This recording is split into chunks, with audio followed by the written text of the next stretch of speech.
All right, UFC 310 going down this weekend in Las Vegas, Nevada, and Alexandre Pantoja once again proving that he is the one to beat in the flyweight division.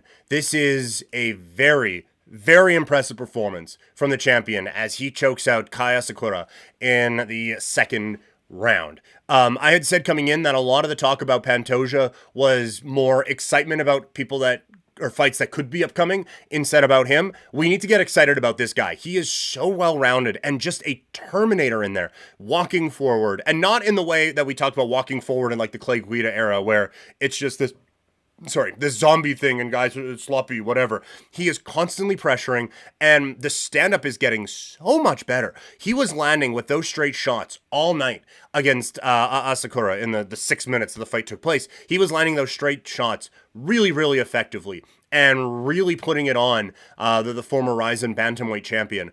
And that was an area that I thought Asakura was going to be able to thrive in, was in the stand-up. But he was able to walk him down, keep that pressure on. And because of that, he was able to get entry on takedowns so very effectively. And then once he gets there, we saw it in the finish. It's a quick jump to the back, and it's immediately with the back triangle. And then it is immediately with the choke. Everything happens so quickly and so efficiently and so effectively, but none of it looks rushed. Like it looks like it is supposed to look, quite frankly.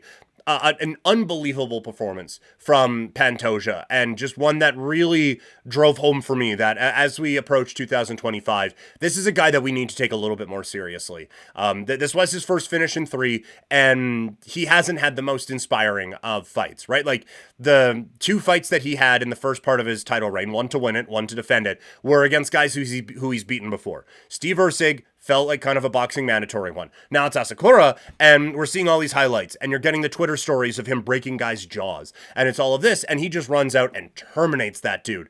And so that is why I think that there needs to be a bit more excitement around this guy going forward, because of just the well-rounded nature that he was able to, or the well-rounded nature of this victory on Saturday night was so impressive. On the Asakura side, like there's obviously power there, right? Like he landed a couple of very good knees, and the leg kicks come with great veracity, and like the hands, he wasn't able to let them go as much. And I think that was a bit of an issue, is that he wasn't able to properly handle the forward pressure of Pantoja. And now there are cars that wouldn't have been able to hold that, but the pressure that he had, there was no jab to stop that on its tracks. There was no circling around to at least slow that down a little bit. It was just a guy marching in his face, and he didn't really have an answer for it. When he did answer back, it was powerful and it was effective. And so I think that this is a guy who actually can build up a little bit of steam and probably get back to title contention in the UFC's flyweight division,